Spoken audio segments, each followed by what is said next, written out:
রাজনৈতিক মঞ্চেই শুধুমাত্র নয়, এবার শাসক বিজেপি শিবিরের দিকে গণতন্ত্র বিনাশের অভিযোগ তুলেছেন খোদ এক শঙ্করাচার্য। মোদিজি এর আগেও একবার এই শঙ্করাচার্যের তীব্র ক্রোধের মুখে পড়েছিলেন। এবার দ্বিতীয় দফায় গোটা বিজেপি সরকারকে তীব্র ভৎসনা করলেন তিনি। নমস্কার, দেখছেন খবরের প্রতিবাদ। আমি শতরূপা আবারও চলে এসেছি আরও একটি গুরুত্বপূর্ণ আলোচনা নিয়ে।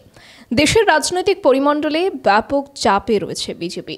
লোকসভা নির্বাচনের ডঙ্কা বাজার আগে থেকেই বিজেপিকে ওপেন চ্যালেঞ্জ জানিয়েছিল ইন্ডিয়া ব্লক মঞ্চ।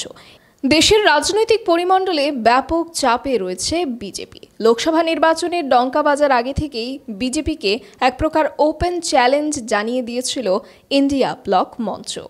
এদিকে ক্ষমতাসীন বিজেপি সরকারের একের পর এক বিরোধী দলীয় নেতৃত্বদের হাজতে পাঠানোর কাণ্ড নিয়েও তীব্র সমালোচনার মুখে পড়তে হয়েছে মোদী সরকারকে। উল্লেখ্য, শুধু রাজনৈতিক বিষয়কে ঘিরেই নয়, ধর্মীয় নানা মতবাদ নিয়েও দেশের গুণী ধার্মিক ব্যক্তিত্বদের আক্রোশে পড়তে হয়েছে তাদের।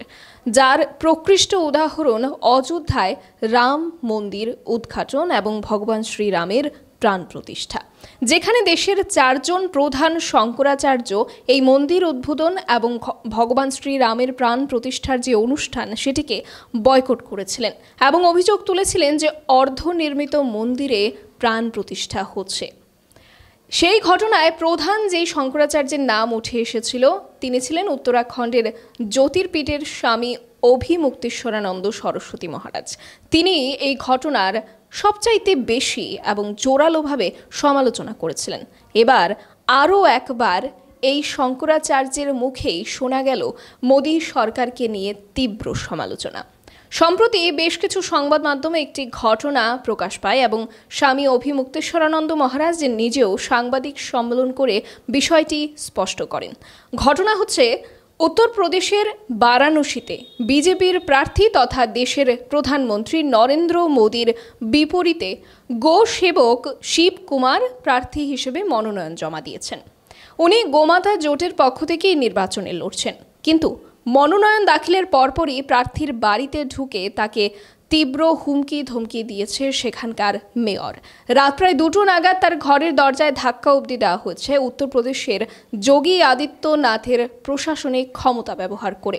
এক কথায় মনোনয়ন প্রত্যাহার করে নেবার জন্য তার উপর প্রত্যক্ষ কিংবা পরোক্ষভাবে চাপ সৃষ্টি করা হয়।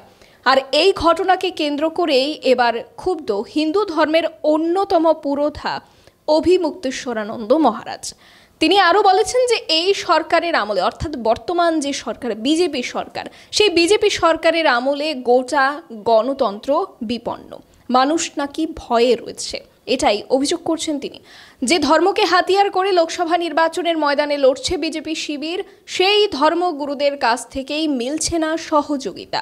উপরন্তু ধর্ম নিয়ে রাজনীতি করতে গিয়েও এবার বিপাকে মোদী সরকার।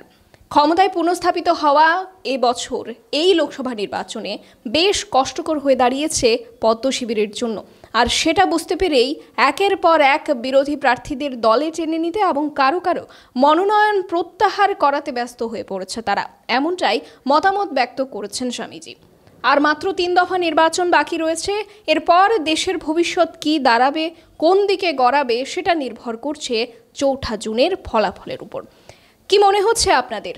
ধর্মকে বলিষ্ঠ শক্তি হিসেবে প্রদর্শন করে ক্ষমতায় আসীন থাকতে পারবে কি বিজেপি শিবির, নাকি অভিমুক্তেশ্বরানন্দ সরস্বতী মহারাজের মতোই কোটি কোটি মানুষের কাছ থেকে সমর্থন এবং গদি দুটোই হারাতে চলেছে মোদী সরকার?